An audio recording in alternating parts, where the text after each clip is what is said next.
अकबर ने बीरबल से कहा कि वह राज्य से 5 मूर्ख ढूंढ कर लाए। बीरबल ने खोज शुरू की और 1 महीने बाद केवल 2 लोगों को लेकर दरबार में पहुंचे। अकबर ने नाराज होकर कहा कि मैंने तो 5 मूर्ख लाने को कहा था, तुम सिर्फ 2 ही क्यों लाए?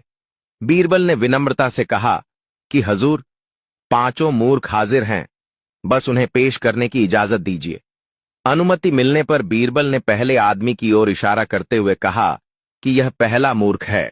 मैंने इसे बैलगाड़ी पर बैठकर भी अपना बैग सिर पर ढोते देखा। जब मैंने कारण पूछा तो इसने कहा कि कहीं बैल पर ज्यादा बोझ न पड़ जाए, इसलिए बैग सिर पर रखा है।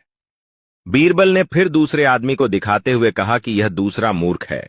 मैंने इसे अपने घर की छत पर उगी घास खिलाने के लिए भैंस को छत पर चढ़ाते देखा। पूछने पर इसने बताया कि छत पर घास उगाती है, इसीलिए भैंस को वहीं ले जाकर चरा देता हूं।